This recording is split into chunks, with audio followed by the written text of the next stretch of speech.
Fala pessoal, vamos começar então nossa primeira questão do nosso simulado, tá? Primeiro, seja bem-vindo novamente, sejam bem-vindos todos que estão adquirindo nosso produto. Então vamos para a nossa primeira questãozinha aqui de legislação de trânsito. Para quem ainda não tem meu número, vocês vão ter acesso ao meu número a todo momento na telinha do seu curso, tá? Todo momento você vai poder. Claro, caso você não tenha ainda o meu número, nós temos aqui em cima destacado o número do WhatsApp que você vai ter acesso direto comigo, show? Além do nosso Instagram também, tá? Nós temos o nosso Instagram também. Seria muito importante seu feedback para a gente lá no Instagram também, tá, pessoal? Se por acaso você tem sugestões, você tem uma notícia boa que você passou com a ajuda do nosso conteúdo, isso vai ser de grande avalia para a gente lá, show? A nossa primeira questão, ela está falando o seguinte, questão de legislação de trânsito, né? Deixar o condutor de prestar socorro à vítima de sinistro, sinistro é um termo usado desde 2023, já não se usa mais acidentes, né? Agora é sinistro de trânsito.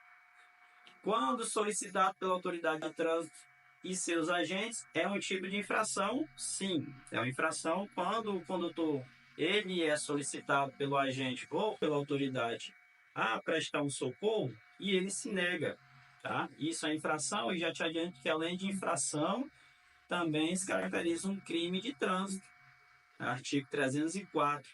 Nesse caso aqui, pessoal, a infração é um pouco mais branda, certo? Nós temos aqui no item A, já eu explico por que mais branda. Nós temos no item A, gravíssima.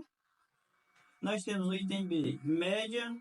C, leve. E a D, grave.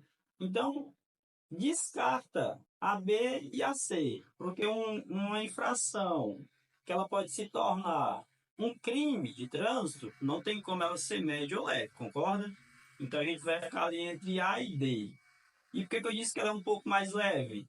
Porque, nesse caso, o condutor ele foi solicitado, tá? Isso quer dizer que ele não participou do sinistro, ele apenas foi solicitado pelo agente da autoridade ou pela própria autoridade. Então, nesse caso aqui, é infração de natureza grave, tá, pessoal? Aqui é infração de natureza grave, está lá no artigo 177 CTB. Só que, se esse condutor tivesse se envolvido nesse sinistro, aí já não seria grave, tá? Se ele tivesse se envolvido e não tivesse prestado socorro ou solicitado socorro, nesse caso aqui sim seria gravíssima, tá? Gravíssimo também, que é o artigo 176 para o condutor que está envolvido. Show de bola? Então, nesse caso aqui é uma grave, porque o condutor não estava envolvido, ele só se negou a prestar o socorro quando foi solicitado. Beleza, galera? Vamos para a próxima questão e vamos arrebentar com essa prova do Detran, hein? Até já, pessoal! Próxima questão na tela para vocês, falando sobre sinalização, tá? As marcas que separam fluxos opostos e proíbem ao condutor ultrapassar outro veículo em movimento são quais? Amarelas contínuas, interruptas ou seccionadas, contínuas e brancas ou amarelas e interrompidas. Deu enganchado aqui, mas deu certo. Então, para quem já teve um conteúdo, para quem já teve um estudo sobre isso daqui, vai saber essa resposta fácil, né? Existe sim a sinalização contínua branca, nesse caso que ela proíbe ultrapassagem também. A contínua branca é bom a gente entender que ela proíbe ultrapassagem, tá? Só que ela separa fluxos no mesmo sentido. O trânsito ali é um único sentido, não tem contramão. No caso da nossa pergunta aqui de fluxos opostos, pessoal, fluxos opostos é dividido pela cor amarela, assim como vocês estão vendo na imagem aqui. Tanto existe a dupla contínua como a simples contínua, tá? A única diferença de aplicação nesse tipo de sinalização é de acordo com a largura da via. Então, se essa via tiver uma largura superior, igual ou superior a 7 metros, vai ser uma dupla contínua para aumentar o corredor, né? Agora, se essa via tiver uma largura inferior a 7 metros, vai ser uma simples contínua, tá? E também a dupla contínua, ela é aplicada onde tem muito fluxo de veículo. Show de bola? Vamos para a próxima questão, que a gente tem uma prova aí para arrebentar ainda. Até já, pessoal! Muito bem, voltamos aqui para a nossa terceira questão. Tá? Nossa terceira questão vai falar o seguinte. Em um sinistro com um caminhão que transporta produtos químicos, você consta que há um grande vazamento. Qual a sua atitude? Item A, se aproximar do veículo e sinalizar o local independente do produto derramado na pista.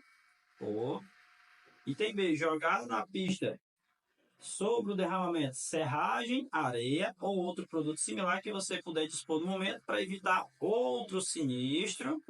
Item C, parar o seu veículo perto do sinistro já está errado, então não pode, né? Item D, vai embora do local sem prestar nenhuma ajuda. Também já é um pouco de falta de cidadania. Você vê um sinistro, você não vai sair dali sem nem prestar um tipo de socorro, né? Então descartamos aqui o item C e o item D. Ficou mais próximo o quê? Item A e item B. Só que o item A está mandando se aproximar do veículo, tá? Então você não vai se aproximar de um veículo na qual ele está transportando produtos perigosos e se envolver em sinistro, que pode gerar algum risco para a sua própria segurança. E você tem que manter primeiro a sua segurança para você prestar, para você poder fazer um socorro, prestar um socorro para alguém, a sua segurança em primeiro lugar. Show? No nosso caso aqui, o nosso item correto, item B. Você joga na pista ali sobre o produto derramado, serragem, areia ou qualquer outra coisa que possa contribuir para que não haja outro sinistro. Show de bola? Vem com a gente e vamos para a próxima questão no próximo vídeo. Lembrando, se for ficando dúvidas sobre as questões, entre em contato com a gente pelo WhatsApp que a gente esclarece tudo, beleza? Direto comigo. Até já, pessoal. Próxima questão na tela para a gente, falando sobre sinalização. Tá? A questão vai perguntar qual que é o nome dessa plaquinha aqui, ó, L14, que aqui nós temos a imagem. Lembrando que na sua prova não pode vir só o código, tá? Você não é nem obrigado a decorar o código. Você tem que saber o que a placa em si significa, beleza? Nós temos o item A, peso bruto total limitado, largura até o limite indicado na placa, peso máximo por eixo. Primeiro, nós não estamos vendo nenhum desenho de eixo aí dentro da sinalização, né? Então, acredito que a gente já pode descartar. Item D, nenhuma das alternativas. E aí? Para o vídeo, eu recomendo que você pare, analise e responda. Depois você vê a resposta com a gente aqui, tá? No nosso caso aqui, pessoal, nenhuma dessas alternativas, tá? Nenhuma dessas alternativas. O nome correto dela é peso bruto total máximo permitido, tá bom? E aí tem até um bizu para você aqui, ó. Existe o limitado? Existe sim, ó. Peso bruto total limitado existe. Só que nesse caso seria a de regulamentação, que é a plaquinha amarela. Quando se trata de peso, altura, largura, se essa placa for vermelho, o final dela vai ser permitido, que é o contrário de negar, né? Que elas proíbem e permitem. Essas plaquinhas vermelhas elas mandam ou proíbem, né? Agora, quando ela terminar com limitado, isso significa que ela é uma placa de advertência. Quando essa placa for amarelinha, de advertência, ela vai ter o seu final lá limitado, ou seja, altura máxima limitada, largura máxima limitada, peso bruto total limitado, né? Peso bruto total máximo limitado, faltou só o máximo ali. E também o peso bruto máximo por eixo, né? Peso bruto máximo limitado por eixo. Tem essas questões também. Show? Então, no nosso caso aqui, nenhum dos itens. Placa vermelha, ela regulamenta. A placa amarela, ela adverte. Então, se é vermelha, é permitido no final. Se é amarela, é limitado. Vamos para a próxima questão, que a gente ainda tem muita questão pela frente. Até já, pessoal. Mais uma questãozinha na tela para gente se preparar para a nossa prova no Detran, porque ninguém quer dar dinheiro a mais no Detran aqui. Show? Show de bola. O capacete adequado, ele deve conter o selo de quem? O capacete ele tem que ter um selo, certo? Certo, está lá na resolução 940 de 2022. Fala do selo, daqueles refletíveis que é obrigatório na lateral e atrás do capacete, e fala também da viseira. Você não pode colocar fumê em viseira de capacete, pessoal, tá? Você pode usar ela espelhada de fumê que vem de fábrica. E durante a noite só pode usar aquela cristalina, modelo cristal, que é 100% transparente, tá? Então, de quem é o selo que é obrigatório no uso do capacete? CONTRAN, INMETRO, SENATRAN ou CIRETRAN? Pausa o vídeo, pensa e responde. E eu espero que você tenha respondido do INMETRO, tá? É obrigatório ter esse selozinho que você está vendo aqui na lateral, ó, em todos os capacetes, ou o selo, ou se não, a etiqueta aqui por dentro, tá? Vai ter uma etiqueta aqui no pezinho da jugular que vai estar identificado pelo INMETRO também. Então essa identificação do INMETRO é obrigatória para todos os capacetes. Show de bola? Vamos para a próxima questão, que nós temos aí uma longa estrada pela frente ainda. Até já, pessoal. Próxima questão na tela para gente. Advertência por escrito e frequência obrigatória em curso de reciclagem são considerados o quê? Item A, infração de trânsito. Item B, recurso administrativo. Item C, penalidades. Ou item D, medida administrativa? O que você acha?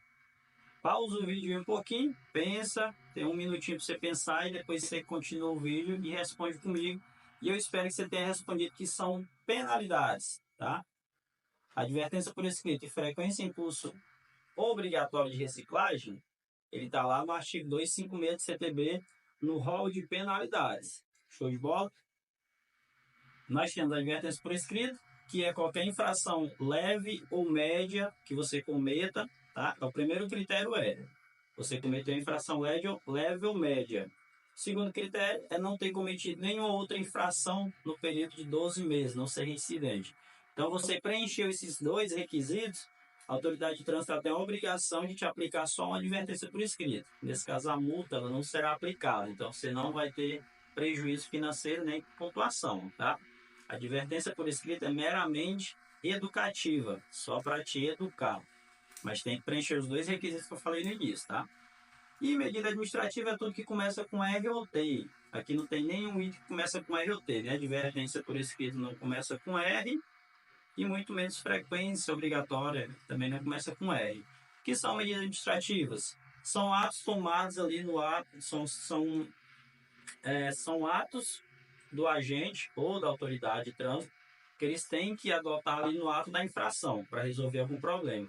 Então, por exemplo, retenção de veículo é reter o veículo ali no local até chegar alguém habilitado para levar. Remoção do veículo, que é o famoso guincho, né, o reboque.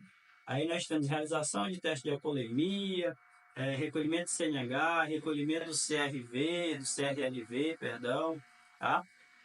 Transbordo, excesso de carga. Então, tudo que começar com R ou T são medidas administrativas. Passou disso, vai ser penalidade, que é o nosso caso aqui, tá?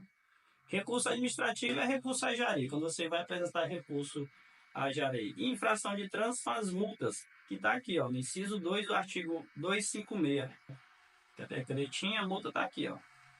Então, infração de trânsito, né, vai ser descaracterizada ali uma multa. Também está no artigo 256 das penalidades. Show de bola?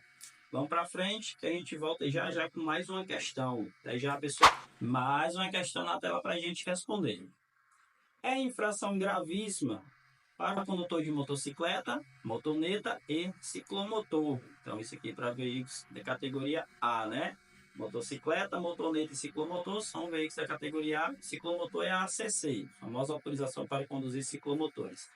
O que é a infração gravíssima para esses veículos? Item A, transportar crianças menores de 10 anos ou que não tenha condições de cuidar da sua própria segurança.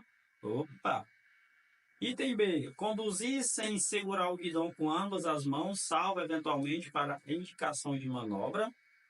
Item C, conduzir transportando carga incompatível com as suas especificações. Ou item D, conduzir rebocando outro veículo. Tudo isso aqui é infração, tá? Todas são infrações de trânsito. Só que tem uma que é gravíssima. Qual seria? Então pausa o vídeo e responde aí. Pensa um minutinho e responde. E depois você continua para ver a resposta, tá? No nosso caso aqui, infração gravíssima está lá no item A, que é transportar crianças menores de 10 anos ou que não tenham condições de cuidar da sua própria segurança, tá? Que é o que está lá embaixo, só esquecendo de grifar o restante aqui embaixo. Mas é transportar crianças menores de 10 anos ou que não tenham condições de cuidar da sua própria segurança. A criança pode até ter 10 anos, mas vai que ela está com o bracinho engessado.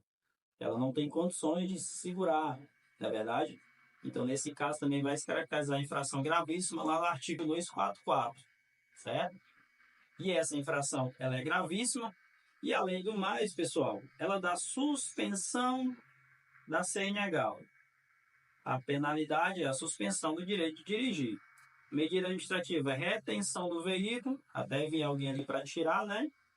E recolhimento do documento de habilitação. Show? Então, essa é a nossa infração gravíssima, todas as outras são infrações graves. B, C e D são infrações também, porém, infrações de natureza grave. Item A, infração de natureza gravíssima. Show? E não confundam, tá? Porque até pouco tempo atrás, era criança de até 7 anos, a partir de 7 anos já poderia ser transportada em motocicleta, motoneta, ciclomotor também, né? Só que agora a idade aumentou, a partir de 10 anos somente, tá? Para ser transportado nesses veículos tem que ter 10 anos e também tem que ter condições de cuidar da sua própria segurança. Show de bola? Vamos para a próxima questão, que o tempo está correndo e a gente tem uma prova aí para demolir, né? Até já, pessoal. Oitava questão do nosso simulado, ainda falta 32, né? São 40. O condutor de veículo só poderá fazer uso da buzina desde que em toque breve na seguinte situação. Qual?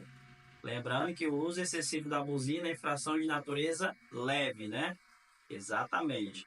O uso excessivo da buzina é infração de natureza leve, tá? A falta da buzina, se você for parar na fiscalização também e ela não estiver funcionando, é infração de natureza leve também, certo? Quando que eu posso utilizar a buzina do veículo? Fora das áreas urbanas, quando for conveniente advertir a um condutor que se tem um propósito de ultrapassá-lo. Já deixa essa observação. Em qualquer situação, nós temos aqui um item muito amplo. Em qualquer situação, é algo muito amplo, né? Fora das áreas urbanas, somente quando avistar animal na pista. Aqui, ó, nós temos uma palavrinha que nós chamamos ela de casca de banana. Então, sempre que tem uma casca de banana, somente, apenas, qualquer, né? Isso daí são cascas de banana que aí 90% das vezes esse item está errado. Então, viu uma palavrinha dessa aí, você já fica com o pé atrás que essa questão, provavelmente esse item esteja errado. E o item D, ao trafegar perto de hospitais e escolas. Nesse caso aqui é o que você nem pode usar. A questão está perguntando onde é que eu posso usar, né? Esse caso aqui de hospitais e escolas é onde eu nem posso usar. Então, esse item totalmente errado. E para nós ficou aqui o nosso elefantinho. Por que elefantinho? O item A, pessoal, ele é o mais longo, né? Quando você tem 4 itens e tem um item mais explicadinho, aquele mais comprido, ele se torna mais longo. Então, nós consideramos esse item mais comprido, maior, né? O elefantinho. 80% das vezes o elefantinho ele vai estar certo. 80% das vezes, esse item que está mais explicado, está maior, ele vai estar certo. Eu já pegou 2 bizu, né? Casca de banana, ela quase sempre está errada. E o elefantinho quase sempre dá certo. Show? Vamos para a próxima. Nós temos a referência, tá? Sempre vai ter uma referência aqui para você. Beleza? Pausa o vídeo, dá uma lida para você imprimir aí na sua cuca. Até já, pessoal. Próxima questão já pinta para Próxima questão na tela para gente sobre sinalização, sobre placa, né? Que é um dos conteúdos aí que cai bastante em prova. Então, eu recomendo que vocês estudem muito placas, tá, pessoal? Placa costuma cair muito, tá? A placa R4B, esse R aqui é de regulamentação, né? Mas você não precisa decorar, só para você ter essa informação. E quando é o A, é porque é de advertência. Então, nós temos o código aí da R4B, perdão, e temos também o código da A1, A2, essas aí são as de advertência, tá? Ela regulamenta o que, pessoal? Essa plaquinha aqui. Já sabemos que ela tem uma tarja cortando. Então, sempre que tem essa tarja cortando aqui, ela está proibindo alguma coisa. E por que eu sei que ela está proibindo? Primeiro, pela tarja, né? E segundo, porque ela é uma placa de regulamentação. Placa vermelha é aquela placa que manda, placa imperativa. Show? Por isso que eu sei que ela está me proibindo de alguma coisa. Proíbe virar à esquerda. Já posso descartar, né? Porque a plaquinha, se ela está virada para a direita, por que ela vai proibir virar à esquerda? Não esquece. Item B, proíbe seguir em frente. Não sei, tire suas conclusões. C, curva acentuada à direita. Ou D, proíbe virar à direita. Pausa o vídeo aí e analisa esses 3 itens, esses 4, aliás. Tá? Para o vídeo, analisa e você vai ver que as provas do Detran, elas não são difíceis. É só você ter um pouquinho de análise e senso crítico nas questões, tá? Principalmente essas de placa. Ela sempre vai estar com a resposta ali bem clara. E o nosso gabarito, entender, né, pessoal? Existe a curva acentuada à direita, sim. Existe, só que vai ter uma plaquinha amarela, placa de regulamentação, vai te avisando antes, tá? Placa amarela, ela vai estar com a setazinha igual a essa que vocês estão vendo aqui dentro. Setazinha para a direita, curva acentuada à direita. Setazinha para a esquerda, curva acentuada à esquerda. Porém, essa placa ela é de advertência. Ela adverte ao condutor que mais adiante terá uma curva acentuada ou para a direita ou para a esquerda. Show? Nesse caso que ela está proibindo você virar, dobrar, né? Proíbe virar à direita. É uma rua ali na qual você não pode entrar nela, fazer uma conversão. Você vai ter que seguir em frente. Show de bola? Vamos para a próxima? Vamos para a próxima que a gente tem aí uma prova ainda para demolir. Até já, pessoal. 10ª questão na tela para nós resolvermos aqui agora. Vamos lá? Vamos junto? Vamos sim, que a gente pega na mão e só solta quando for aprovado. Não constitui procedimento correto com a vítima em estado de choque. Estado de choque não significa que ela está levando um choque elétrico, né? Aquele choque hipovolêmico, que é baixo volume de sangue no corpo, baixa a temperatura também da vítima, ela vai ter esse choque hipovolêmico, né? Item A. Dá bastante líquido à vítima inconsciente, que vomitou. Item B, manter a vítima deitada com as pernas elevadas se não houver fratura dos membros. Item C, afrouxar suas roupas. Ou item D, manter a respiração, se necessário usar uma respiração de socorro. Lembrando que essa respiração é a respiração artificial, né? Só pode ser feita, na verdade, por um socorrista especializado. Nós, quanto leigos, não podemos fazer. E utilizando um equipamento chamado Masked Pocket, tá? Nós não fazemos mais esse tipo de procedimento. Então a questão está dizendo que não constitui um procedimento correto para essas vítimas. E claramente você vai pausar o vídeo para responder, você vai olhar as questões e vai responder, mas claramente a nossa resposta está no item A. Tranquilo demais, né?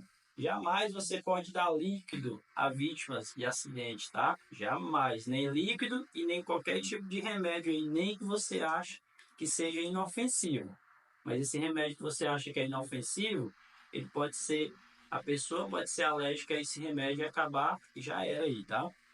Então jamais você dá líquido a vítimas de acidente de trânsito. Tem as explicações no quadrozinho, mas mesmo assim, se tiver dúvida, você entra em contato pelo WhatsApp que a gente esclarece sua dúvida. Não esquece de ir lá no meu Instagram me seguir, pessoal. Tá? Vai ser um prazer ter vocês lá comigo. E também deixem sugestões de vídeo lá, que eu sempre estou gravando um conteúdozinho para lá também. E estamos começando um projeto no YouTube também, tá? Só com questões lá no YouTube a gente vai começar esse projeto também. Vamos para a próxima? Vamos para a próxima que a gente já tem uma prova aí, né? Então vamos lá, até já.